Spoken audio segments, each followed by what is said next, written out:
Olá, está no ar Direito em Foco, programa de debates e entrevistas de assuntos ligados ao direito. Esse programa é patrocinado pelo Núcleo de Advogados da Associação Comercial e Industrial de São Caetano do Sul. Hoje nós vamos conversar um pouquinho sobre um tema de extrema importância, um dos temas centrais do governo deste ano, e com certeza vai ser um dos temas principais dos debates dos presidenciáveis. Nós vamos falar hoje sobre a questão do déficit na Previdência. É um assunto de alguns bilhões.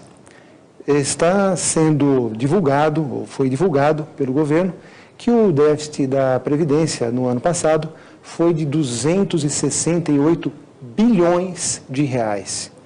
Então não é pouca coisa. E isso impacta num país como o nosso de uma maneira muito forte. Para se ter uma noção, isso representa quase 3% do PIB. E a reforma da Previdência já foi tentada este ano, não houve sucesso por parte do governo, mas é um tema que praticamente todos os candidatos, tanto de esquerda, de direita, de centro, aqueles indefinidos, que a gente não consegue entender de que lado está, de que cor ideológica tem, mas mesmo esses candidatos têm a visão de que a reforma da Previdência é necessária. Uns entendem de uma maneira, outros de outra, mas que a reforma é necessária e nós temos que enfrentá-la. Para a gente discutir um pouquinho esse assunto, nós temos hoje aqui uma presença ilustre do Dr. Ronald Fazia Domingues, advogado especialista em direito previdenciário, que vai nos dar uma visão sobre esse assunto tão importante. Dr. Ronald é advogado, especialista na área previdenciária, ele tem uma curiosidade, é advogado da primeira turma do IMES, da USCIS, da Universidade de São Caetano do Sul. Ele é filho do Dr. João Batista Domingues Neto, que foi o primeiro advogado, o advogado da primeira turma de Direito da Faculdade de São Bernardo do Campo. Então, um advogado, uma família estreantes aí nas primeiras turmas, né, de faculdades já hoje renomadas. Então, doutor Ronald, muito prazer em tê-lo aqui, muito obrigado por ter aceito o nosso convite. E já parto para a pergunta que faz com que hajam debates muito acalorados. Apresenta, né, um déficit da Previdência bilionário aí, né? São muitos bilhões, como o doutor falou, 3% do PIB, né? É muita coisa. Só que assim, a gente precisa entender primeiro a situação da Previdência. Eles colocam déficit da Previdência. E a Previdência é um dos pilares da Seguridade Social, né? A Seguridade trata de saúde, previdência e assistencialismo. Então, ela tem várias fontes de receita, inclusive o governo participa com alguns tributos que a gente paga também como empresário, que é o PIS, PASEP, o COFINS e o CSLL. São as contribuições que agregam essas contas de receita da Seguridade Social. Então, se a gente analisar esse contexto todo, a Seguridade Social, isso foi tema inclusive debatido em CPIs no Poder Legislativo, né? Na verdade, encontrar que não tem tanto déficit, sim superávit, né? Até o senador, o relator, o senador Hélio José, ele foi categórico ao dizer que a Previdência é superavitária. Sim. Né? E aí o governo diz, não, é deficitária. E fica uma brincadeira aí, ou jogos, né, com números, e a população tem dificuldade em entender. Há um déficit ou não há um déficit? O que colocam, às vezes eles colocam contas e tiram contas, né? Por exemplo, a conta da saúde, né? É uma conta que eles colocam como despesa. Mas e a receita que gerou? Tem vários impostos que são a nível estadual, municipal e até da União que formam também essa receita da saúde. Ela tem que entrar como receita também. Outra coisa que colocam como despesa, e é uma despesa considerável, é a DRU, né? A DRU é a desvinculação das receitas da União. Essa DRU foi criada na época do Fernando Henrique. Lá eles colocaram como 20% das receitas da Seguridade Social, para poder desvincular e pagar outras contas do governo. Só para a gente entender bem, né, só para o nosso público poder compreender o que é a DRU. Então, do orçamento se tira 20% e ele não tem obrigação de ser alocado naquele... Ele é específico da Seguridade Social. Ele entrou para a Seguridade. Para os impostos lá, que eu falei, CSLL, PIS/PASEP e o COFINS. Então, ele retira dali 20%. E uma das medidas que o nosso presidente, o Temer, fez, uma das primeiras medidas que ele fez, foi aumentar de 20% para 30% essa alíquota. Mas isso não aumenta o déficit? Pois é. Então, se ele pode pegar 30% daquela arrecadação e levar para qualquer outro órgão do governo, ele está deixando um rombo maior, que era de 20%. Com certeza. E daí fica a pergunta, né? Ele vai aumentar porque está sobrando, não porque está deficitária, né? Então, daí justifica todos esses cálculos que foram feitos aí em CPIs, né, para provocar essa verdade vir à tona, né? Mas se há um déficit legado pelo governo, o próprio governo envia um projeto de reforma e esse projeto não vai em frente, tanto é que não indo em frente, até a nota do Brasil nas agências internacionais de risco, uma das justificativas para não ter melhorado o ranking do Brasil, lá, a posição do Brasil, foi não ter aprovado a reforma da Previdência. Sim. Então, a grande questão que fica para o país é a CPI, formada por deputados federais, com comissões, com técnicos que avaliam, entendem que está superavitário. O governo diz, olha, se nós não fizermos, o Brasil vai quebrar. Essas duas contas levam a população a uma grande dúvida. Sim. Porque ou é deficitário ou é superavitário. Sim. Uma das duas posições está irremediavelmente errada. Sim, é que a gente pode se aprofundar um pouquinho mais. Por exemplo, o regime geral da Previdência. Eles estão falando do déficit do regime geral, que gira em torno de 182 bi. Né? Então, só contando as contribuições do trabalhador e a contribuição do empresário, os 20, né? Esses que compõem. Né? A parte do empregador na folha de pagamento. Do governo não entra, né? A DRU está tirando também. No regime próprio também, né? Só do regime próprio, tem muito menos gente no regime próprio. O regime próprio é do setor público, né? Servidores públicos, gastando quase o mesmo do que o regime geral. Então, também tem essa defasagem, que era uma das propostas da reforma também, né? E acho que talvez a mais válida, né? Para tentar igualitar os regimes, né? Não ter tanta disparidade, né? Das super aposentadorias do regime dos três poderes, né? Com a do trabalhador comum, que em média hoje está ganhando R$ 1.400, né? Enquanto em média no setor público é 17, 18 mil reais. Né? Então, com esses números que o senhor está passando, doutor Ronald, o senhor está dizendo que a média de remuneração do setor público é 10 vezes a do setor privado. Sim. Essa é a média. Só que o déficit, nós temos aí um número... Desculpa cortar, doutor, isso sem falar do regime militar, que eles, né, na reforma, né, foi o único regime que deixaram de lado, né? Não quiseram... E a situação é deficitária. Também é deficitária. Na verdade, o regime militar é o que menos contribui para a Previdência, né? E tem o maior déficit, comparando, inclusive, com a quantidade de pessoas que se paga, né? Uma das críticas que se faz à questão do regime militar, me parece, é a questão das pensões, né? As filhas dos militares que se mantêm solteiras, é uma crítica que se faz, teria que se fazer uma análise muito profunda sobre isso, mas parece que é algo que mina muito os recursos. Também. Né?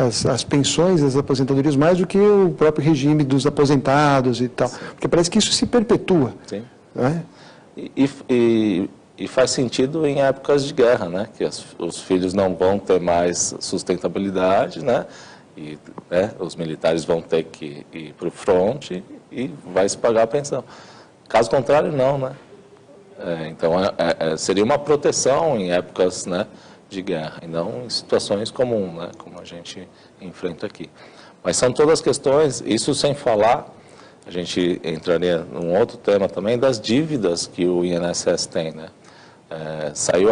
Esse ano se ventilou os 500 maiores devedores do INSS também, né? Existem bancos até públicos. Emissoras de TV, bancos. A JBS também está lá no topo, né?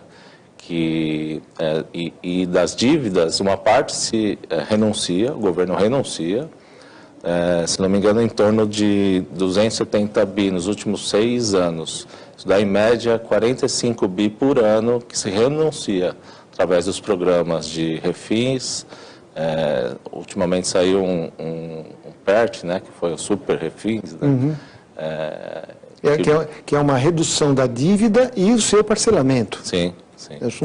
Juntam duas coisas. E a outra situação é as dívidas que vão para a justiça, né? Para se cobrar, o governo cobra bem pouco essas dívidas, né? Existem números aí em torno... tem divergência desses números, mas vamos pegar o mais baixo, são 440 bilhões de reais, né? Quer dizer, praticamente 2 anos de déficit estão com os devedores da Previdência. Do INSS, né? Então tem toda essa situação, né? Então a gente precisa entender a Previdência num contexto geral. E no meu ponto de vista, não é o trabalhador comum do regime geral que tem que pagar essa conta, né? Porque tem uma série de situações que fazem com que a Previdência chegue hoje nessa situação, né? Mas uma das acusações que estão se fazendo é ao trabalhador que ele vai viver mais, né? Você vai viver mais, vai receber mais benefícios durante mais tempo e não vai ter dinheiro para te pagar. Então, é quase uma dupla punição, né? Sim. Quer dizer, ele vai num sistema, porque, como o senhor bem falou, né, o tripé, né, da proteção social, que é a saúde, que é a previdência social e a assistência. Sim. E os 3 são muito maus. A saúde... A gente não precisa nem entrar em muitos detalhes, a gente sabe como é a saúde no país.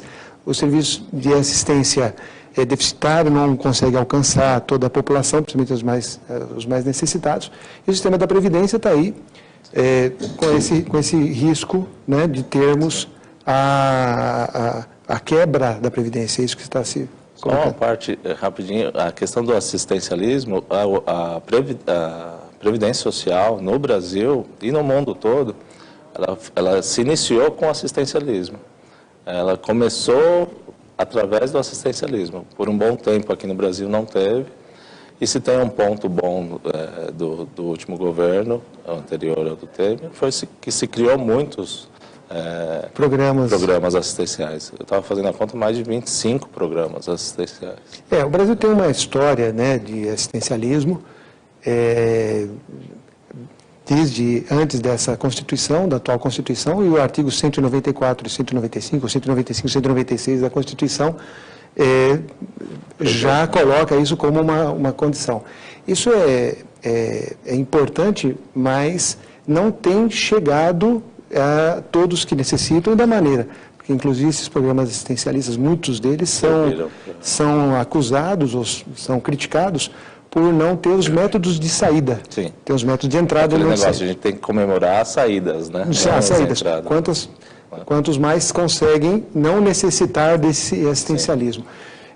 E, doutor, o senhor comentou sobre a questão do regime geral e do regime próprio. Eu acho que seria interessante a gente explicar um pouquinho mais essa diferença, para que os nossos...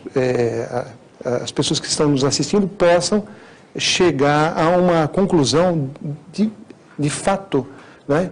o que é a Previdência e essa questão do déficit ou do superávit. Mas eu vou deixar essa questão para depois dos nossos intervalos. Nós voltamos daqui a pouquinho. Não saia daí, por favor. Voltamos com o programa Direito em Foco. Programa patrocinado pelo Núcleo de Advogados da Associação Comercial e Industrial de São Caetano do Sul. No primeiro bloco, o Dr. Ronald Fazia Domingues deu aqui uma aula sobre a questão da Previdência Social no Brasil, sobre a questão do déficit alegado ou do superávit alegado também. E fez várias considerações, várias explicações desse assunto tão importante para todo o Brasil. Algo que, se forem corretos os números desse déficit, representam praticamente 3% do PIB. 268 bilhões de reais de déficit na Previdência. Algo nada desprezível mesmo. E, terminando o primeiro bloco, eu perguntei ao Dr. Ronald qual a diferença entre o regime próprio e o regime geral da Previdência.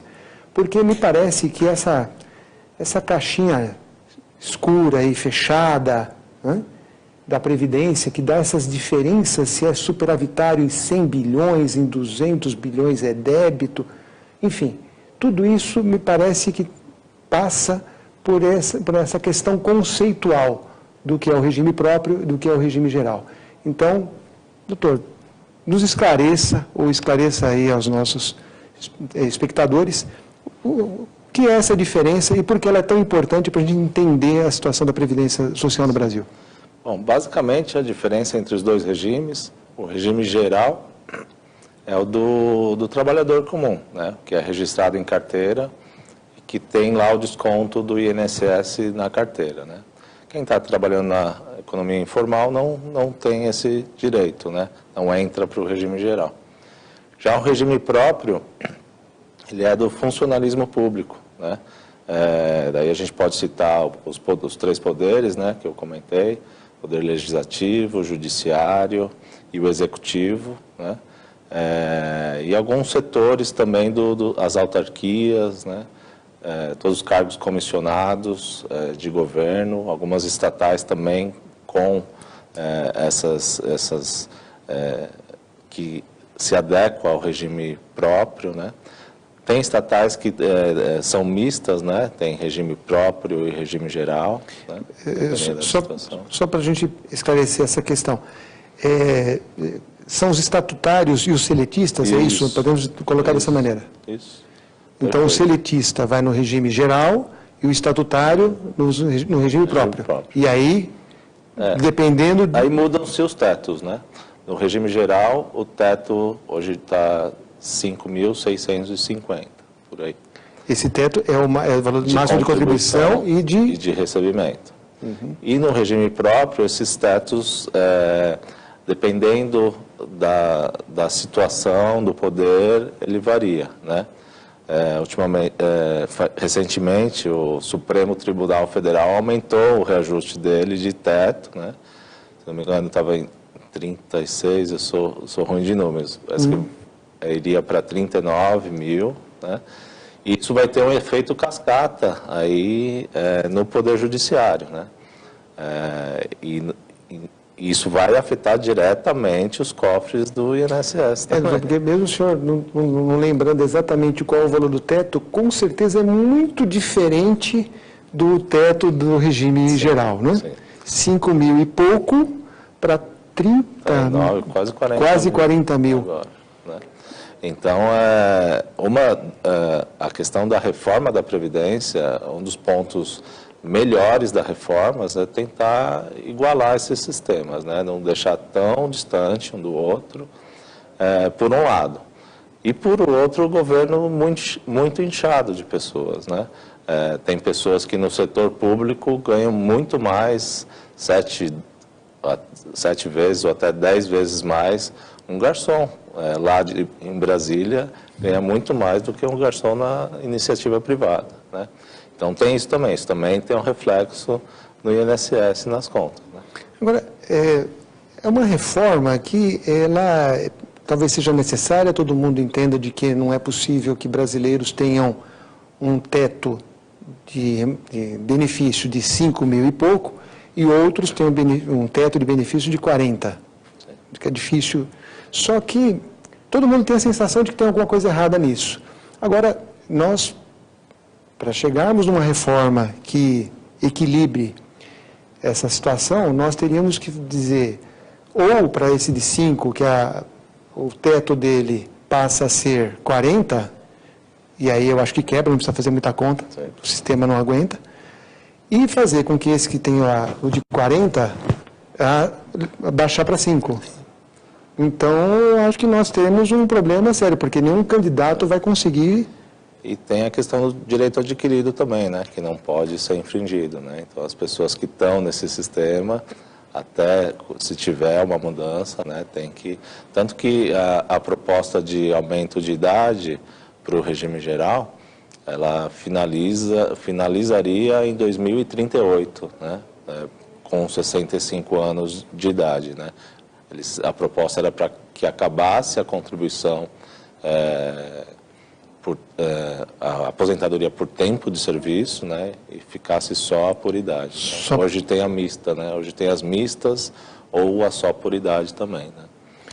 Isso no regime geral. Alguns críticos levantam a seguinte hipótese: se acaba o tempo de contribuição, só fica por idade, aí verifica qual é o tempo mínimo de contribuição, 15 anos. São 15, eles querem aumentar para 25, mas daí voltar para os 15. Aí as pessoas diminuiriam, retardariam o ingresso no tempo de contribuição e nós teríamos um achatamento de remuneração.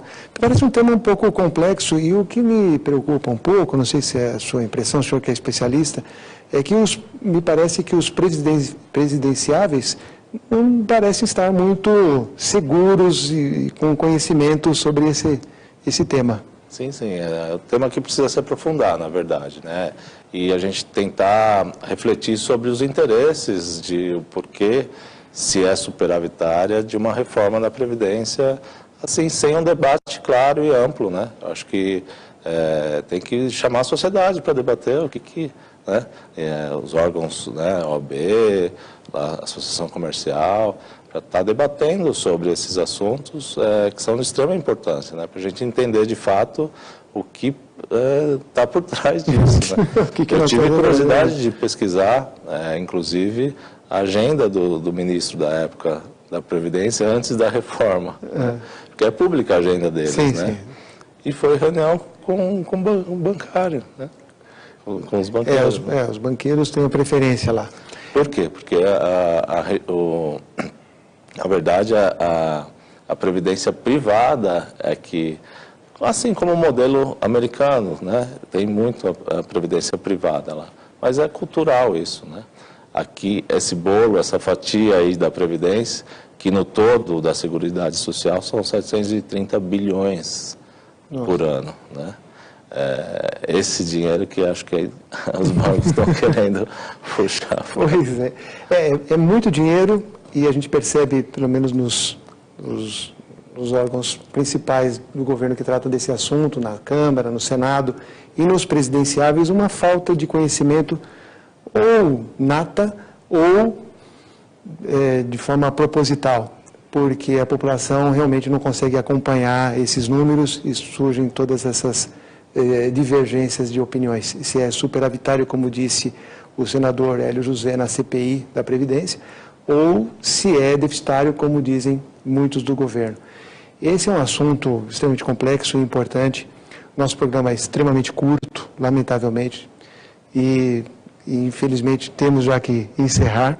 E eu só tenho a agradecer essas suas explicações muito claras, muito precisas, de um tema muito difícil, que poucos dominam tão bem quanto o senhor. Muito obrigado pela presença. Eu que agradeço, doutor, estou à disposição quando precisar. Muito obrigado. Lembrando que o nosso programa passa ao vivo no canal 3 da NET e ele pode ser acessado pelas redes sociais do TV Grande ABC e do ABC Repórter, pelo Facebook, pelo YouTube. Voltaremos na próxima semana com outros temas ligados ao direito e Esse é um programa patrocinado pelo Núcleo de Advogados da Associação Comercial e Industrial de São Caetano do Sul. Muito obrigado e até lá.